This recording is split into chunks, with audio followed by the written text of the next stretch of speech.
Hello and welcome to the video. Hope you're having a great day. And today I wanted to talk about a project of mine that I started.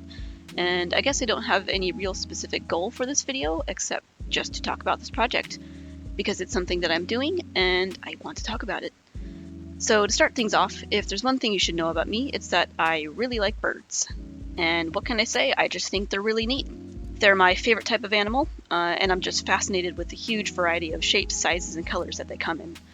They can fly, and they're descended from dinosaurs. Like, what could you not like about a good bird?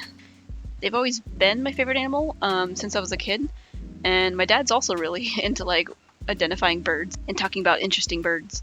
And I don't know if we kind of got into it together or if he influenced me or if I influenced him, but when I was a kid, I remember us buying bird identifier books for the area that we live in, and we kind of got into very casual backyard bird watching. And to this day, if we see a cool bird, we'll tell each other about it. And throughout my art journey, bird drawings and doodles have always been common for me. Throughout this year, I did 4 finished art pieces of 4 different birds. And after the last one that I drew, I found myself wondering what bird I wanted to draw next. And I found myself thinking, all of them. And at first it was kind of a joke to myself, but then I was like, but what if I did? And that takes us to the project. I want to draw every bird in the world, specifically every non-extinct bird, sorry, dodo, and that takes me to about 10,753 birds.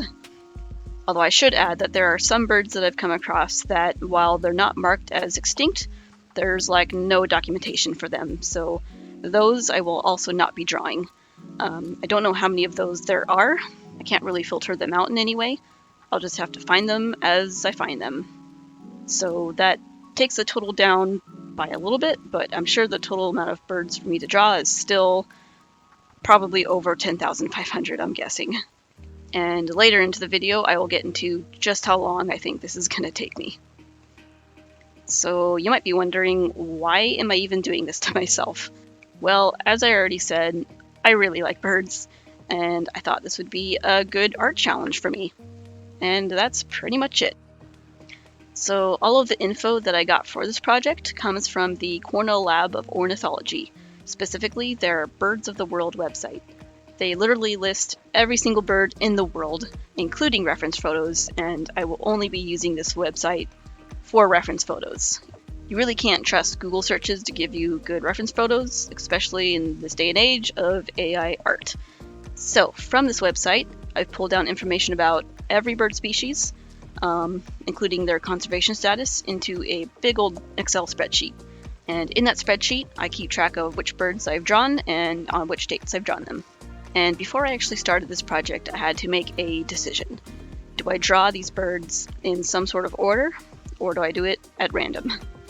If I wanted to do them in order, I could just take the order that came from the website, which meant drawing the birds organized by class and then family. And while I really like the idea of my drawings being all organized, I also just dreaded the idea of spending literally months drawing all the birds from a single family. Like, did you know that there are about 363 different hummingbird species and 353 different pigeon and dove species? And I'm pretty sure I've seen orders of birds with species more than that, like at least double more than that.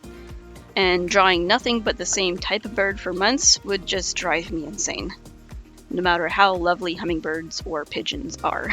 So I decided that the better choice was to draw them at random. And to do that, I wrote a little Python script that read my spreadsheet, and when I called it, it would pull a random bird from that spreadsheet that I have not marked as having been drawn yet. And so far, I'm really glad I made this decision. The surprise factor of not knowing what bird I'm getting next makes this much more enjoyable. I also get to practice drawing a wide variety of birds, instead of, say, getting real good at drawing pigeons and then moving on to something completely different. And then I had to decide what medium I was going to draw these birds in. I decided to use colored pencils, and there are a couple reasons why I chose to do this.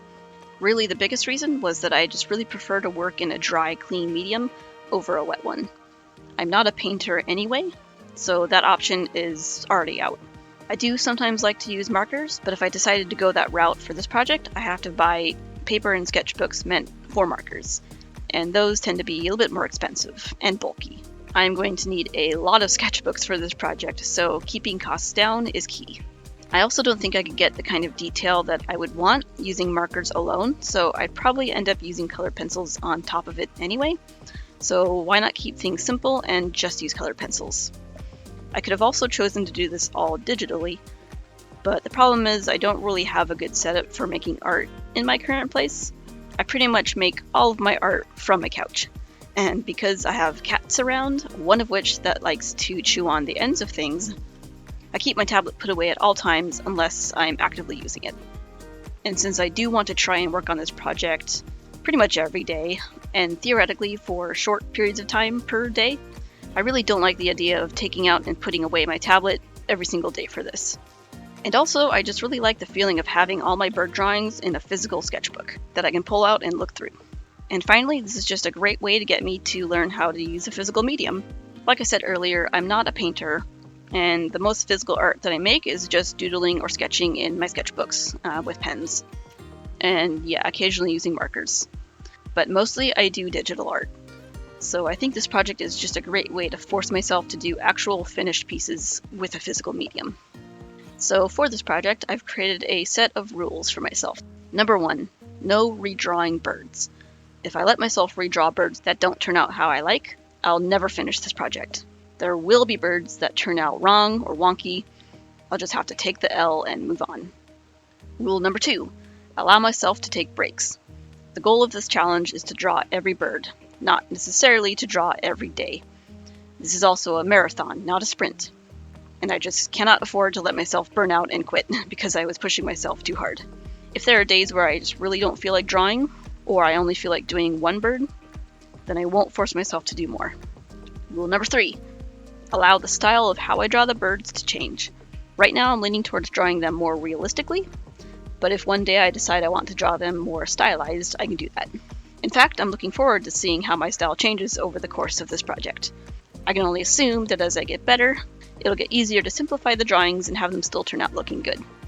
My goal really is to represent each bird's shape, colorations, and markings enough that they're distinct and recognizable, but that doesn't have to mean realistic. Rule number 4, don't get fancy with poses. I'm basically just finding a good reference photo and drawing from that. Maybe one day I'll be confident enough to stray from the reference I'm using and still have the bird turn out looking good, but I'm not quite there yet. That being said, I am making an effort to find references of a variety of different poses and angles, and if I see a good reference of a bird in flight, I'll try and use that. I don't really want to draw every bird from the exact same pose and angle. That would get boring pretty quick. Finally, while I'm pretty confident I'll be using colored pencils for this whole project, I am allowed to change that as well, if I ever feel like it. So, while I am pretty excited about this project and I'm pretty committed to getting it finished, there are definitely some downsides and struggles I've come across already. And at the time of recording this, I am about 3.5 months into this project. So by far the biggest downside of this project is the length of time it's going to take to finish it. And I knew from the beginning that it was going to be a long project. I mean, I already said there are, 10,700 birds to draw? And when I started this project, my goal was kind of to try and draw 6 birds each day. And the thinking was I would spend no more than about an hour a day, and if I can get a bird drawn every 10 minutes, then I can hit my mark. And boy, I knew I was being ambitious with that goal, but I didn't realize at the time quite how ambitious that was. Like I said, I am 3.5 months in, and I've drawn about 140 birds so far, and I'm still averaging about 30 to 45 minutes per bird. And so far, my average bird per day is about 1.2. But let's say even if I do hit that goal of doing 6 birds each day, every day, this will still take me about 5 years to complete the project. If instead I only do about 1 bird a day, it'll take me close to 30 years to finish this project. And at the rate I'm currently going at, it's looking a little bit closer to that 30-year mark. And yes, it's a long time, I know, and I'm really trying to not let that time frame get to me. I've pretty much accepted that it's going to be a very long-term project, and right now I'm okay with that. Although I guess we'll see how I feel a few years from now. So kind of along the same vein, the next struggle I've been hitting is finding motivation. And while I said I am committed to this project, and I am still excited about it, and I'm still looking forward to getting it done 30 years from now, I am starting to see that it's a lot harder than I thought it'd be to work on this enough to average out at least one a day. Even if I only commit to doing this 1 hour a day, no matter how many birds that takes, even if it's just one bird, an hour is still kind of a long time when you're also dealing with a full-time job and just general adulting stuff like maintaining your living space, making food, finding enough time for rest, taking care of your pets, etc. And I do let myself skip days that I don't feel like drawing, like I said I do.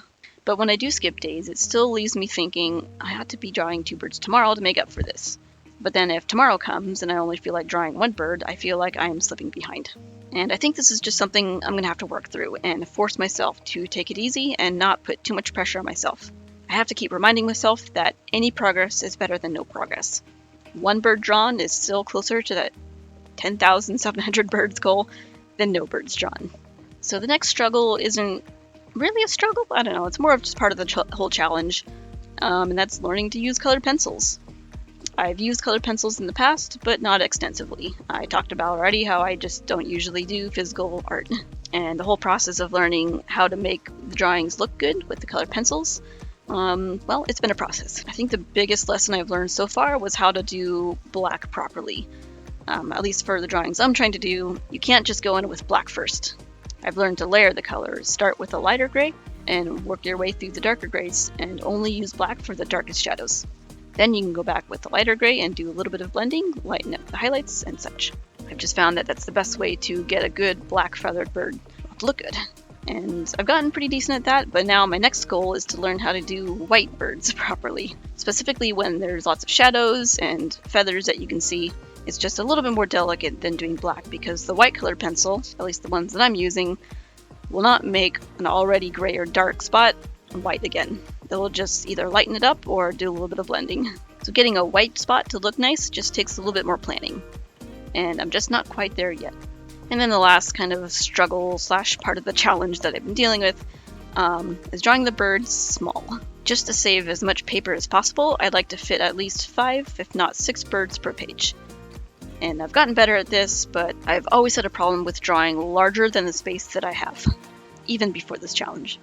For this challenge, I started to draw a smaller square / rectangle on my sketchbook page and breaking that into 6 smaller sections. And those sections are the spaces for each bird on the page. And I'm not the best at actually drawing within the confines of those sections, but it does help. And over the last couple months, I feel like I go through phases where I'm really good at drawing the birds small, but then I'm just not. And I think it depends on the type of bird I'm drawing. A bird with a lot of detail, I usually draw bigger to give space for those details. But then for the rest of the page, I feel like I have to draw the birds the same size to make it consistent. And the other reason to make these bird drawings small is kind of just what I just said, the details. I want to draw these birds accurately, but I also don't want to take forever with them. The larger the drawing, the more details I feel like I have to put in, and the more time it takes to do it. The smaller the drawing, the less time. So at this point, I'm really trying to draw smaller, more so to save time than space. And that's kind of it. I don't really have anything else to say right now. As I continue to work through this project, I'd like to make progress videos as I go, give updates on the struggles and successes I'm having, show off the birds that I've drawn, etc. I'm kind of thinking when I finish a whole sketchbook, I can do a sketchbook tour of it. Although a sketchbook full of nothing but birds might be kind of boring, but we'll see. I'm still quite a ways off from completing even my first sketchbook for this project. But if anyone wants to follow my progress and see the drawings as I do them, I am posting to a Tumblr blog. If you're interested, the blog is Draw Every Bird, and I'll post a link below. And that's it. I hope you found this interesting. Like I said before, the purpose of this video was kind of just to talk about this project because I wanted to. And thank you so much for watching. Have a wonderful day, and I'll see you next time. Bye-bye.